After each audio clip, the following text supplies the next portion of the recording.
Not every UFC knockout is the same. A fight can end in many different ways. Even though knockouts and submissions are the most common ways to win, there are many other ways to do it too. Some knockouts come about because the fighters get desperate at the last minute. But what really gets us excited are the quick or one-strike finishes. In this video, we'll discuss the fastest knockouts in UFC history. First off, Andrei Arlovski against Paul Buentello. When Frank Mir's heavyweight title was taken away because he hadn't fought in a while, Andrei Arlovski became the undisputed king of the UFC's heavyweight division. Arlovski got his interim belt by beating Tim Sylvia. He fought Justin Eilers to keep it before he was the only heavyweight with a gold belt. He also fought Paul Buentello in his first fight as the undisputed champion. Before the title fight, Buentello had won 6 straight fights, including his first 2 inside the octagon. His streak of wins was about to end quickly though. Early on, Buentello attacked with a series of punches, and Arlovski responded with a short right hook. Arlovski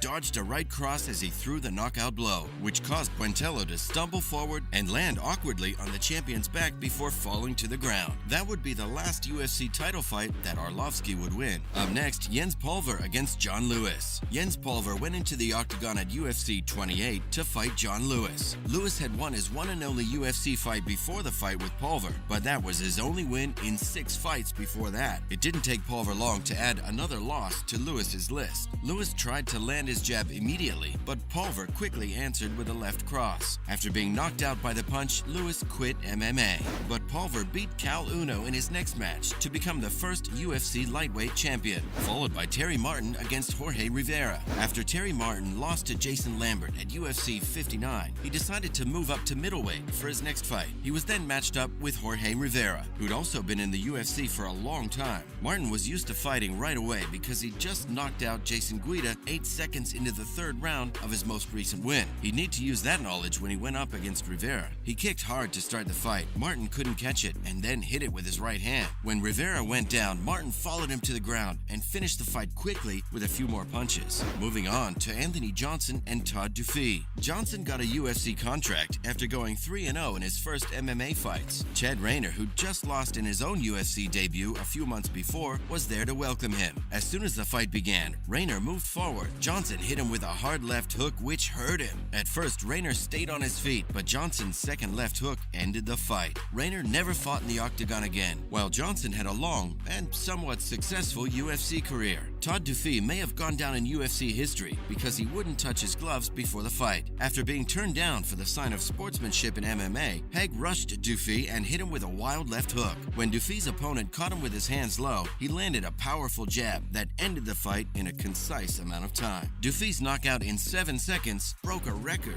that had stood for a long time. Soon after, he had a fight with the UFC, but now Duffy's back where he belongs in the octagon and could make a run at the title before it's all over. Next, Gary Goodridge and Rob Emerson. Gary Goodridge started his MMA career at UFC number 8. In the first round of an 8-man tournament, he fought Paul Herrera. Right away, Herrera went for a takedown, but Goodridge defended himself by getting into the crucifix position. From there, Goodridge hit Herrera with elbows until Herrera fell out. Goodridge then lost to Don Fry in the finals of the UFC 8 tournament. For almost 7 years, Herrera didn't fight again. Rob Emerson was matched up with TUF runner-up Manny Gamburian after he won his first UFC fight. Gamburian had won 2 fights in the octagon after losing to Nate Diaz in the TUF finals. He came at Emerson with a punch, but Emerson hit him with a right hand while Gamburian was on his back. The punch knocked him down, and Emerson ended the fight with an awkward hook from his knees. Even though it was a big win, Emerson lost his next 3 fights and was kicked off the UFC roster. Not to mention Johnny Hendricks. After losing to Rick Story, Johnny Hendricks won 2 straight fights and got the biggest fight of his career against John Fitch, who'd been a contender for a long time. Fitch had just tied with BJ Penn, but he was still a big favorite over Hendricks because he'd done so well in the welterweight division for so long. Hendricks shocked us by having a huge left hand, and he quickly became one of the best contenders at 170 pounds. After 3 wins, it looked like he'd finally get a chance to fight the champion,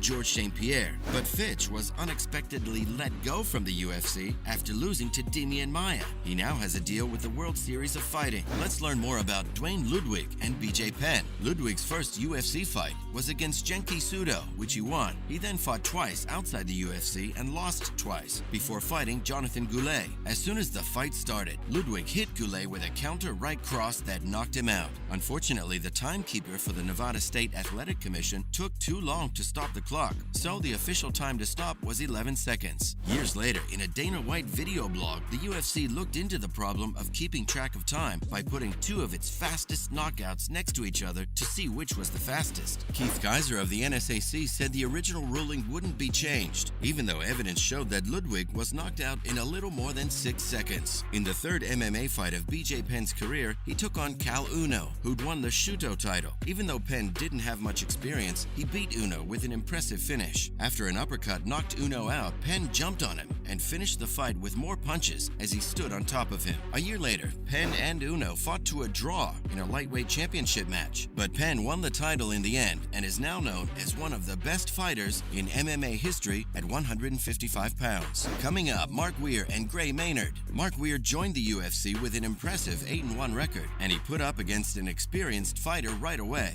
Octagon jitters weren't a problem in 2002 though. Weir hit Jackson with a jab after he missed Jackson with a kick. Jackson fell to the ground and Weir used a move called ground and pound to kill his opponent. Even though he got much attention, Weir never won another fight in the octagon. After the knockout loss, Jackson left the UFC and fought under the Strikeforce banner before retiring. Gray Maynard's first UFC win is still the only MMA win he's ever won by knockout. Maynard hit Joe Viris with a lead left hook to welcome him to the octagon. Viris fell and Maynard didn't let him get back up until the referee pulled him away. Viris' next fight was against Corey Hill, and he lost. Since then, he hasn't fought again, but Maynard's become one of the best lightweights in MMA. Next, James Irvin and Don Fry. When UFC matchmaker Joe Silva put James Irvin and Houston Alexander against each other in April 2008, he didn't disappoint us. Neither fighter had made it past the first round in their last 3 fights, so early action was almost inevitable. In the first few seconds of the fight, Irvin hit Alexander with a Superman punch that knocked him out. It was the second time that Irvin had finished an opponent in less than 10 seconds. The first time he hit Terry Martin with a flying knee early in the second round of their UFC 54 fight. After knocking out Alexander, Irvin never won another UFC match. Alexander also lost his next 2 fights in the octagon after being knocked out. Don Fry's first MMA fight was at UFC number 8. He won both fights in less than a minute and made it to the tournament finals. In the quarterfinals, Fry gave Thomas Ramirez a right hook, which knocked him out in just 8 seconds. That would be the fastest knockout in the UFC for over 13 years. Fry went on to win the UFC number 8 tournament and 15 of his first 16 fights. Ramirez never had another fight. Finally, Ryan Jimmo and Chan Sung Yoon. Jimmo was given his first chance to fight inside the octagon after going 16 fights without losing. His first opponent in the UFC was a fighter who'd won 3 straight fights in the best MMA promotion in the world. Even though the fight was on the sport's biggest stage, Jimmo quickly ended Anthony Perosh's run of wins. Jimmo moved slowly forward and hit Perosh with a huge right hand that knocked him out before he hit the floor. Even though he lost his next fight against James Tehuna, Jimmo proved that he'd be a good UFC light heavyweight in the future. Since Jimmo knocked Perosh out, he has yet to be in a fight. Chan Sung Young's second UFC fight was against Mark Hominick, who was a step up from Leonard Garcia, who he beat in his first UFC fight. Young answered Hominick's lead hook with a straight right and beat him in front of his home fans for the second time in a row. Young used the momentum he got from beating Hominick to beat Dustin Poirier by submission. He's one of the best fighters in the 145-pound class. Hominick lost his next 2 fights, making it 4 in a row before he gave up. And on that note, that's a wrap for this video. Which of these knockouts was the most unexpected? Let us know in the comments below. Make sure to give this video a thumbs up and subscribe to our channel for more videos like this. We'll see you in the next one.